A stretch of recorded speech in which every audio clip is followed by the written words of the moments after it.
Let's have a look at primary data. So in terms of gathering primary data, there's a few things to consider. Firstly, primary data is collected by a researcher from first-hand sources.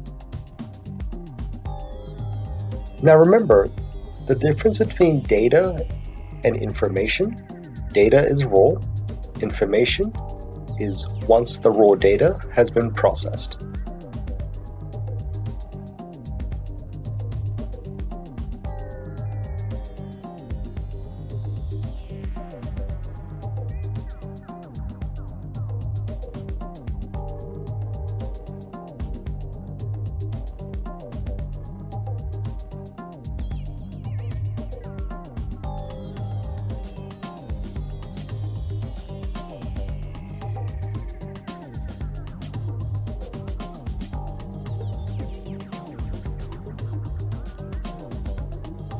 In research design, we specify which research questions must be answered, how, as well as when the data will be gathered, how will the data be analyzed.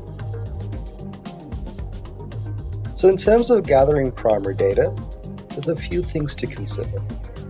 For example, exploratory research allows the researcher to conduct research in a less structured way, includes focus groups, online focus groups, and executive interviews. So the most popular technique for gathering primary data, in which a researcher interacts with people to obtain facts, opinions, and attitudes, like conducting an interview.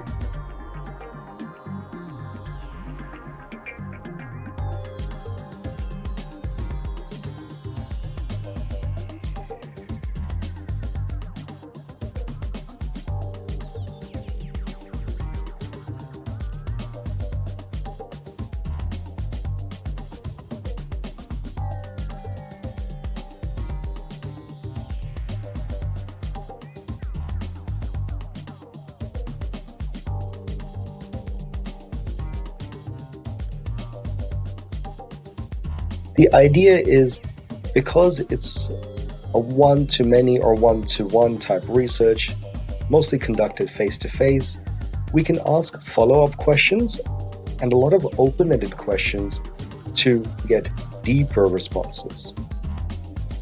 And also with the follow-up questions to better understand not only what people think, but why do they think the way they do?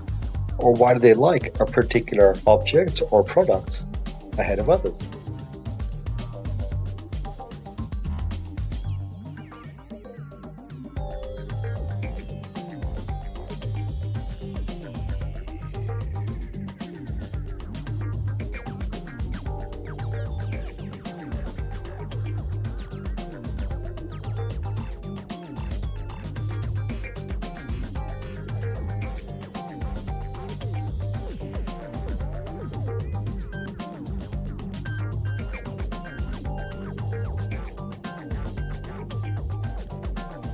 Questionnaires are used in all forms of survey research and includes three basic types of questions: open-ended, close-ended, and scaled responses.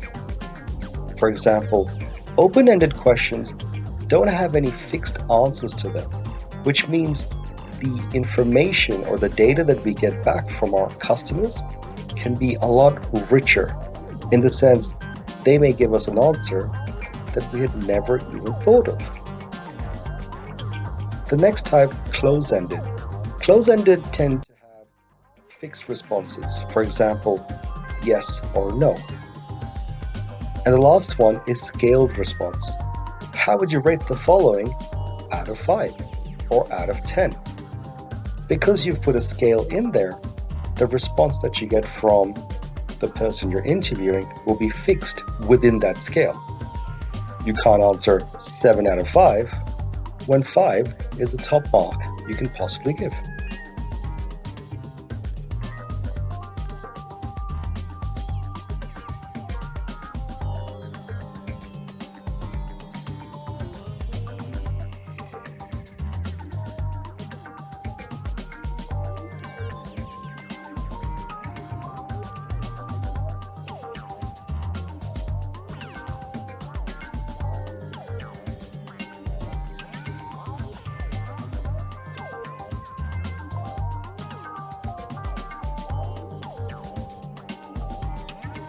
In terms of designing a questionnaire, there's a few things that you have to consider and ensure your questionnaire follows.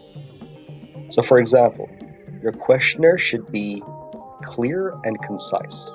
Your questionnaire should not contain ambiguous language. Avoid leading questions and avoid two questions in one, which is also known as a double-barreled question. For example, be clear and concise. What it basically means is, as the participant for your interview, or the person being interviewed, reads the question, they should be able to figure out what the question is asking because it's clear and concise.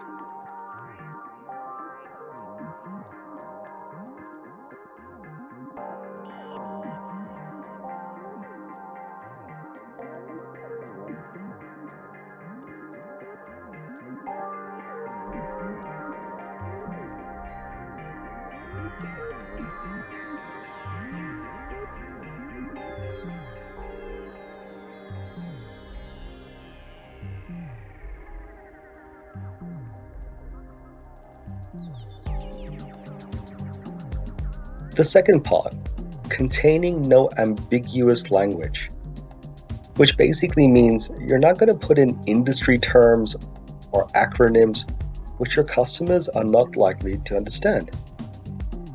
Let's say you were doing an interview for Snickers, and the parent company of Snickers is Mars.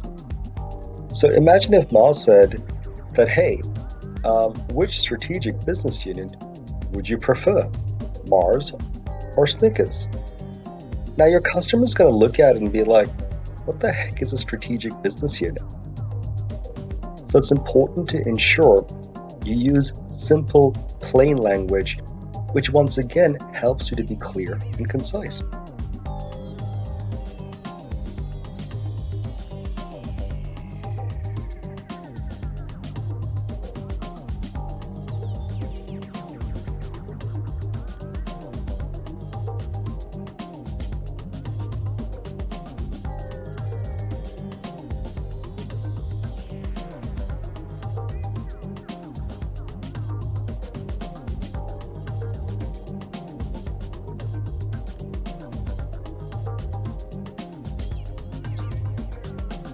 This leads me well to my next section, which is avoiding leading questions. You don't want your customers to be led towards a particular answer because that makes the answers you get back very biased or positively or negatively influencing the overall outcome. For example, if you were to say, how good is this product out of 5? Compared to, how would you rate this product out of 5? Because in the first one you said, how good is this product out of 5?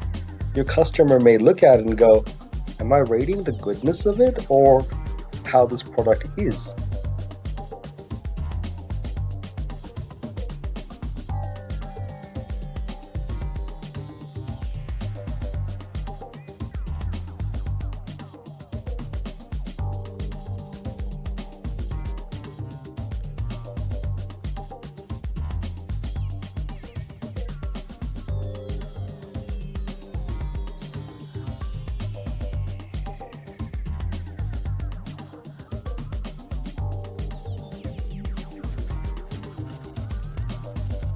Avoiding two questions in one, or double-barreled question. This basically means when you ask a question in a questionnaire, ensure that it's only asking for one particular result, as opposed to two things. For example, how would you rate this product out of 5, and when would you buy it? As a customer, they're probably going to answer one. Some would answer both, but a lot of customers are probably just going to answer one, which means you have an incomplete result.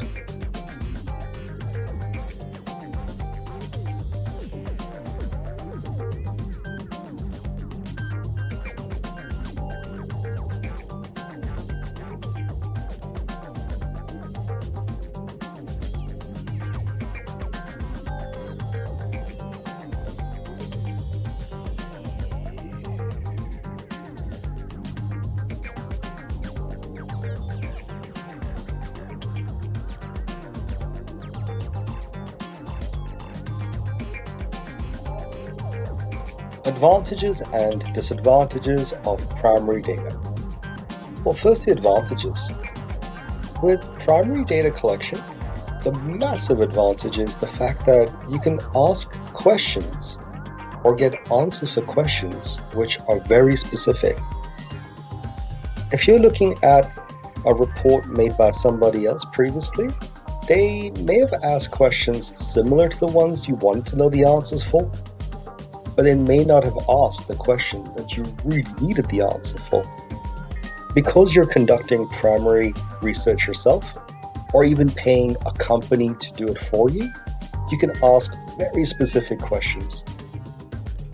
And you also know the data is going to be very current. In the sense, the data that you collect is from now, or as recently as you conducted it.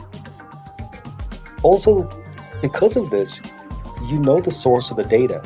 You know where the data is coming from, and thereby you can trust it more. This also means the secrecy can be maintained as well, in the sense, if you don't want your competition to know where you've collected your data from, you can keep that a secret. It's a primary data source. However, there are some pretty big disadvantages too. Mainly expensive. Think about it. Every time you have to ask a person or ask a group of people a series of questions, that's expensive. It's going to take time. Which is the second part. Quality declines if interviews are lengthy. No matter how good your questions are, or how well you've designed the process, the people you're interviewing are going to be like, oh, look, I can give you 10 minutes of my time. If you want an hour of my time, pay me money for it, which once again makes it quite expensive. But the overall quality declines the longer it goes for.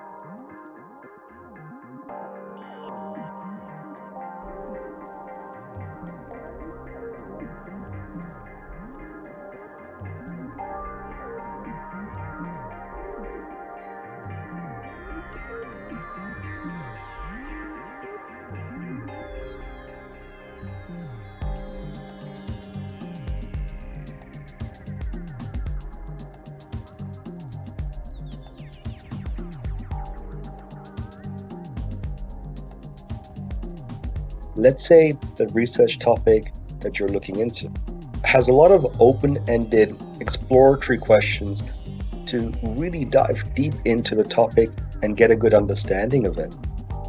But the people you're interviewing, they're time poor. They have other things to do as well.